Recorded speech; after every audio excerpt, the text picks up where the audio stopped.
Bonsoir,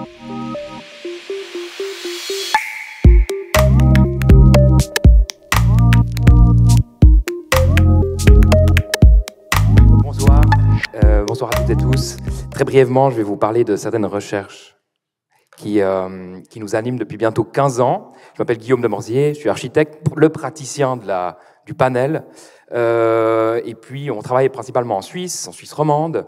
Et donc, j'ai cofondé en 2010, juste après mon diplôme à l'EPFL en 2009, le bureau Kunig Demorzier avec mon associé Valentin Kunig. On est à Lausanne. Ma présentation est structurée en 3 grandes parties. Pour parler à la fois des réflexions d'action et de perspective. C'était quelque chose aussi qu'on avait discuté avec Fred il y a 1 ou 2 mois qu'on avait parlé de ce panel. Il a dit, vous pouvez présenter des choses que vous avez faites, mais aussi peut-être des choses qui vous inspirent et puis qui vous permettront d'aller plus loin. Donc j'ai fait les deux. Voilà, donc l'idée d'articuler ça autour de ressources, processus, espace. Ressources, c'est-à-dire concevoir à partir des ressources, dès le début de notre pratique ou de notre collaboration, il y a 15 ans, une partie de notre activité s'est orientée sur les concours et les mandats directs, alors qu'une autre part de notre activité s'est développée de manière plus artistique, en utilisation de l'installation et l'exposition comme médium d'expression et de recherche architecturale. Des travaux réalisés en résidence dans des territoires extrêmes nous ont permis d'orienter notre pratique sur des questions de ressources appliquées à l'architecture. En parlant de ressources, j'entends aussi les ressources naturelles, autant les ressources naturelles que les communs, c'est-à-dire les ressources gérées, maintenues et partagées de manière collective. Il peut même parfois s'agir d'espace. Ces activités nous ont fait développer des projets dans le désert californien, autour de la Méditerranée, mais aussi sur le glacier d'Aletsch ou encore sur les berges du Léman, notamment au parc de l'Orangerie à Genève, là, où nous avions conçu cette termitière, grande architecture climatique à partir des terres d'excavation des chantiers voisins, en collaboration avec un artiste genevois, Séverin Guelpa, et TerraBlock, que vous connaissez certainement tous. Ces recherches entre ressources et architecture se sont ensuite infiltrées dans des activités académiques, à des échelles plutôt urbaines. On a fait pas mal d'enseignements entre 2012 et 2015, autour de la Méditerranée, lors de workshops. Et puis, cette conception autour des ressources est devenue un thème vraiment très fort de notre travail, qui a commencé à être vraiment insufflé dans notre pratique. Aujourd'hui, comme je l'ai déjà dit, je représente la pratique autour de cette table, et je tenais donc à aborder à la fois les contraintes liées à l'engagement des architectes et ingénieurs dans une approche de circularité radicale, mais aussi de présenter les potentiels de cette approche dans le développement d'une nouvelle culture du bâti, de la transition écologique. Par là, j'entends une réinvention de l'architecture contemporaine qui irait bien au-delà de la conception passive ou de l'architecture en terre ou en paille, et qui s'inscrirait vraiment dans une dimension sociétale et culturelle qui ferait écho à toutes nos problématiques. Faire du projet d'architecture à partir des ressources, c'est pour nous imaginer le projet comme un grand processus dynamique dans l'espace et dans le temps. Je vais pour cela poursuivre en présentant rapidement un projet réalisé récemment à Genève. Et donc, pas à ce stade nécessaire de vous dire pourquoi on fait ça, mais plutôt comment. Parce que je crois que ça a été assez clair jusque-là. Donc, il y a 3 ans, à peu près, on a été contacté par la Chambre de l'économie sociale et solidaire de Genève pour créer de manière collaborative un espace multifonction pour ces activités dans l'écoquartier de la Jonction.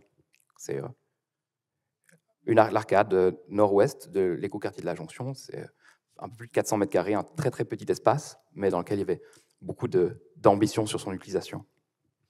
Nous avons donc ensemble mis en place un couteau suisse architectural permettant d'être à la fois une vitrine pour la chambre, un coworking, un espace de formation et de rencontre, un café ou encore un cinéma. La conception de ce nouveau commun spatial a été réalisée sur un principe de projet inspiré du design thinking, permettant de concevoir un outil sur mesure par et pour les utilisatrices et utilisateurs, tant en matière d'organisation spatiale et de flexibilité que de construction et de matérialité.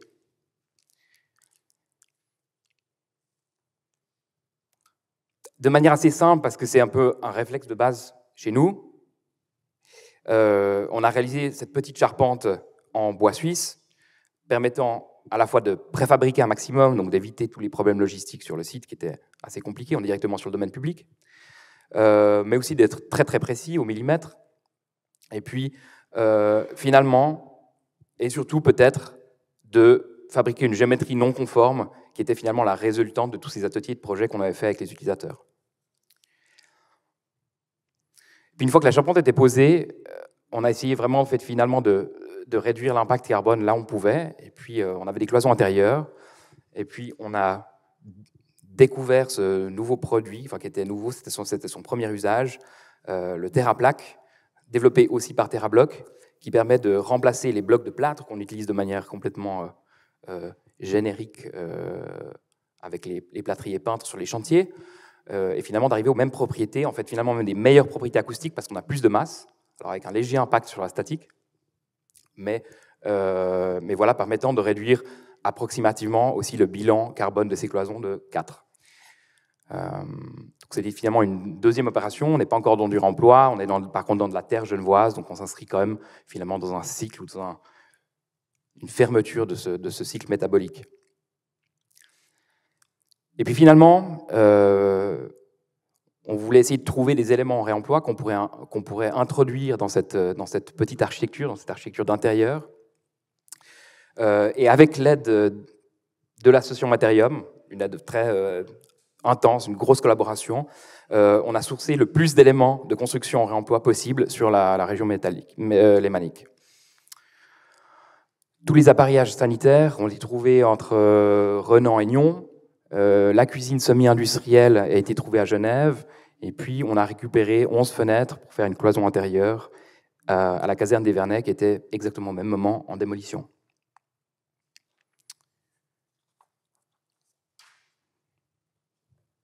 Cet espace s'appelle désormais l'espace. Alors, comme on vient très récemment de le livrer, j'ai très peu d'images, il faut un peu deviner, mais vous pouvez aller le voir, il est tout le temps ouvert, toute la semaine, le week-end, à l'écoquartier de la Jonction, pardon. Donc ce processus, soutenu par un maître d'ouvrage engagé en matière de transition, nous a permis d'identifier les principaux freins et leviers liés au design circulaire, mais aussi les compétences à mettre en place pour réaliser ce changement culturel au sein d'un bureau d'architecture. Au niveau technique, il fallait trouver juste à temps et éviter de stocker un maximum. Il fallait réaliser un contrôle qualité des éléments sourcés et mettre en place un système d'assurance, de garantie, de qualité hors fabricant. Il fallait pouvoir gérer la compatibilité avec des équipements contemporains. Je pense notamment aux sanitaires avec les tuyaux, on n'a pas les mêmes diamètres. Et puis, évidemment, il fallait financer, en plus, la remise en état des éléments. Au niveau humain, il fallait trouver des entreprises prêtes à être activement engagées dans cette voie. Il fallait évidemment convaincre le maître d'ouvrage. Dans ce cas-là, c'était particulièrement facile, on a eu beaucoup de chance. Et puis, il faut aussi se rendre compte, ça c'est un facteur vraiment très positif, c'est qu'on investit dans la main-d'œuvre locale et non dans la matière ou dans l'objet. Et puis, pour terminer, au niveau de la conception, il faut évidemment créer une veille, se tenir informé des stocks et des gisements à disposition, et puis finalement participer à la création d'une grande compréhension de tout ça, une grande base de données dans laquelle les choses s'échangent. Et ça se fait à une échelle très régionale finalement. Et puis, cette veille, dans le cadre d'un bureau d'architecture comme le nôtre, évidemment, elle doit pouvoir informer les projets en cours, donc pouvoir se dire à quel moment on va avoir des choses qui apparaissent et puis pouvoir les glisser dans un projet, sachant qu'on est toujours dans des temporalités relativement courtes. Un projet en étude, il reste entre 9 mois et 1 année et demie en étude dans le bureau avant de passer en phase chantier.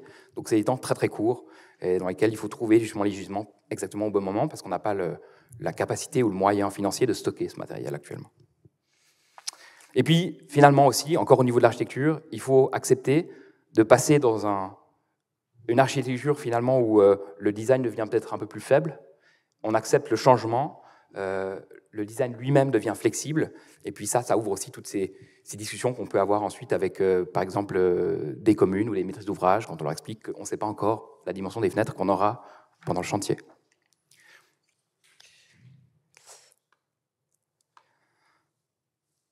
Donc pour nous, l'acceptation de cet inconnu, c'est une sorte de perte de maîtrise totale de l'architecte qui, pour nous, invite aussi, finalement, à une nouvelle esthétique de l'espace. Nous sommes aujourd'hui convaincus que notre rôle d'architecte est à la fois de s'inscrire dans des nouvelles formes de collaboration et de processus, mais aussi que notre rôle est de participer à la création d'une nouvelle culture du bâti valorisant cette approche. Les projets qui suivent sont une série d'architectures de ces 15 dernières années qui nous prouvent que la circularisation de la construction a un immense potentiel plastique de transformation de nos villes et qu'une culture du bâti de la transition est possible et souhaitable. Ici, un tout petit projet, c'est le showroom de Veja à Paris, réalisé par Sigu. Il a été réalisé sur place. Alors, ils ont laissé l'arcade un petit peu comme elle était, et puis les éléments de stand ou d'aménagement ont été réalisés en papier mâché, en carton recyclé, sur place. Ici, c'est le pavillon de Encore Heureux Architecte, toujours à Paris, qui a été réalisé pour la COP21. Il utilise 180 portes en chêne issues d'un chantier de transformation comme bardage extérieur. Il utilise de la laine de roche pour son isolation, issue d'une démolition d'un supermarché, et puis d'une charpente en bois provenant d'un EMS. Ici, c'est un bâtiment à Eindhoven des architectes SLA et Overtraders V, 100% circulaire, c'est-à-dire réalisé exclusivement à partir de matériaux en réemploi. Les éléments porteurs en béton, qui finalement résonnent avec ce qu'on a vu au début des présentations, l'électricité, la serrurerie métallique, la façade, et puis finalement un revêtement de façade en plastique qui a été réalisé avec les habitants. Donc aussi un engagement finalement social et collectif autour de ce projet. Ici, le musée Lin'an de Wangshu en Chine, réalisé selon la méthode du Wapan, qui consiste à créer des parois en maçonnerie à l'aide de débris de construction. Une manière pour Wangshu de préserver le patrimoine bâti historique, effacé par les développements immobiliers qu'on trouve un peu partout en Chine, et lui donner une nouvelle vie dans l'architecture contemporaine. Une expression architecturale éminemment politique, donc. Et enfin, un projet à Copenhague de Lendager Group, où des briques récupérées sur des chantiers de démolition voisins sont posées en fond de coffrage d'éléments de façade préfabriqués en béton, une méthode qui pourrait donner lieu à d'intéressantes expérimentations chez Prelco. Pour conclure, nous pensons que notre rôle d'architecte de la transition est à la fois de participer à la transformation de la manière de faire du projet et de construire, mais aussi de développer un nouveau langage formel et matériel directement issu de cette nouvelle proximité avec les ressources. La circularité n'est pas à voir comme un retour en arrière, mais bien une possibilité de sortir l'architecture de la crise formelle et matérielle dans laquelle elle se trouve aujourd'hui. Et nous nous réjouissons de l'émulsion que nous voyons ici et un peu partout autour de ces nouvelles pratiques. Merci beaucoup pour votre attention.